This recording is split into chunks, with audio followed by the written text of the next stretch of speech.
दोस्तों, गुजरात के स्थानीय निकाय चुनाव में भारतीय जनता पार्टी एक बार फिर से धुरंधर बनकर उभरी है। पूरे राज्य में सभी 15 नगर निगमों पर भाजपा ने कब्जा कर लिया है। बड़े शहरों में जहां एंटी इनकम्बेंसी यानी कि सत्ता विरोधी लहर और पुराने पार्षदों के खिलाफ नाराजगी देखी जा रही थी, वहां भी भाजपा ने जोरदार प्रदर्शन किया है और अपनी पकड़ बनाए रखी है। विशेष रूप से बड़ोदरा नगर निगम के नतीजे काफी दिलचस्प रहे हैं। यहां भाजपा ने 76 सीटों में से 69 सीटें जीतकर अपना पुराना रिकॉर्ड बरकरार रखा है। कांग्रेस को सिर्फ 6 सीटें मिली हैं, जबकि आम आदमी पार्टी को एक भी सीट नहीं मिली है। यहां पर एक निर्दलीय उम्मीदवार हरीश पटेल ने भी जीत हासिल की है।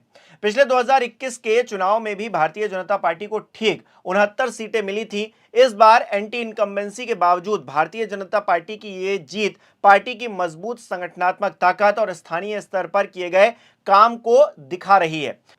अहमदाबाद नगर निगम में कांग्रेस को कुछ अतिरिक्त सीटें जरूर मिली हैं, लेकिन भारतीय जनता पार्टी ने यहां भी बहुमत बनाए रखा है। कांग्रेस की बढ़ोतरी बहुत सीमित रही है। सूरत नगर निगम में तो विपक्ष लगभग गायब हो गया है। भारतीय जनता पार्टी ने यहां भारी बहुमत हासिल किया है और कांग्रेस तथा अन्य पार्टियों को बहुत कम सीटें मिली हैं।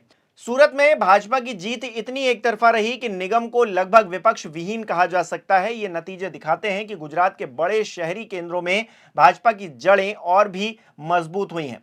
लोगों ने विकास कार्यों, सड़कों, पानी, सफाई और बुनियादी सुविधाओं को प्राथमिकता दी है।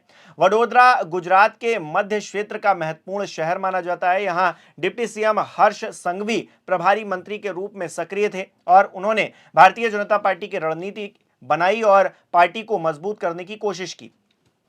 वडोदरा में सबसे ज्यादा चर्चा श्रीवास्तव ब्रदर्स यानी कि चंद्रकांत श्रीवास्तव और मधु श्रीवास्तव की रही। दोनों भाई उत्तर भारतीय समुदाय में काफी लोकप्रिय हैं। चंद्रकांत श्रीवास्तव ने कांग्रेस के टिकट पर वार्ड 16 से 10वीं बार जीत हासिल की। ये उनकी लगातार सफलता है। मधु श्रीवास्तव की बात करें तो 2022 के विधानसभा चुनाव में भाजपा द्वारा साइडलाइन किए जाने के बाद कांग्रेस में शामिल हो गए। उन्होंने अपनी एक बेटी दीपा श्रीवास्तव को कांग्रेस के टिकट पर वार्ड 14 से चुनाव लड़वाया। दीपा श्रीवास्तव जीत गई और नगर निगम पहुंच गई। वार्ड 14 में पिछले चुनाव में भारतीय जनता पार्टी ने सभी 4 सीटों पर कब्जा किया था। इस बार दीपा श्रीवास्तव और कांग्रेस के दूसरे उम्मीदवार तीर्थ ब्रह्म भट्ट की जीत ने भाजपा को झटका दिया है।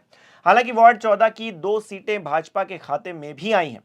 मधु श्रीवास्तव की दूसरी बेटी नीलम श्रीवास्तव वार्ड 15 से मैदान में थी, लेकिन वो हार गईं। दोनों भाइयों ने वार्ड 15 में भी काफी जोर लगाया था। यहां सबसे बड़ा उलटफेर हुआ।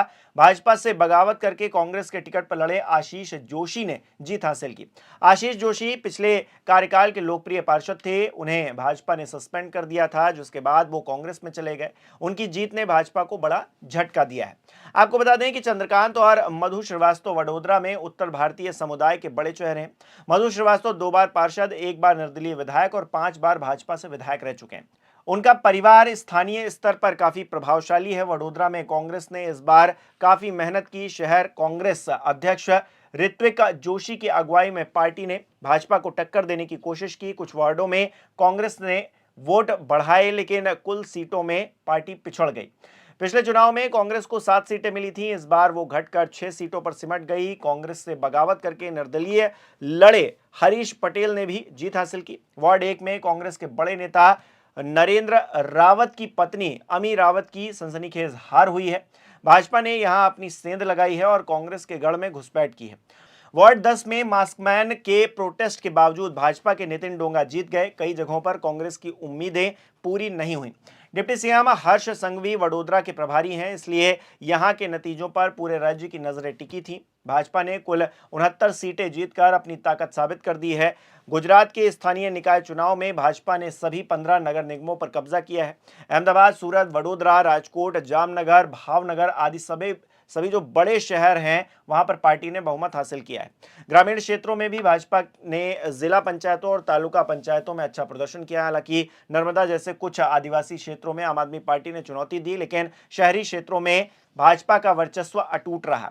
भाजपा की इस जीत से पार्टी का मनोबल तो बढ़ा ही है। अब पार्टी को स्थानीय स्तर पर चुने गए पार्षदों से अच्छा काम करवाकर जनता का विश्वास भी बनाए रखना होगा। वडोदरा जैसे शहर में उत्तर भारतीय समुदाय, आदिवासी और अन्य वर्गों के बीच समीकरण बदलते दिख रहे हैं। श्रीवास्तव परिवार की सक्रियता और आशीष जोशी की बगावत ने राजनीति को रोचक बना दिया है। कुल मिलाकर गुजरात में भाजपा की धुरंधर भूमिका बरकरार है। बड़े शहरों में एंटी इनकम्बेंसी के बावजूद पार्टी की जीत उसकी मजबूत जड़ों को दर्शा रही है। आने वाले समय में विपक्षी दलों को अपनी रणनीति पर गंभीरता से सोचना होगा। यह चुनाव दिखाता है कि लोकतंत्र में जनता विकास, स्थिरता और स्थानीय मुद्दों को प्राथमिकता देती है। भाजपा ने इन मुद्दों पर फोकस करके अच्छा प्रदर्शन किया। फिलहाल इस खबर में इतना ही। आपकी क्या राय है कमेंट बॉक्स में जरूर बताइएगा। ऐसी ही तमाम बड़ी और राजनीतिक खबरों के लिए बने रहिए 4 PM गुजरात के साथ। बहुत बहुत धन्यवाद।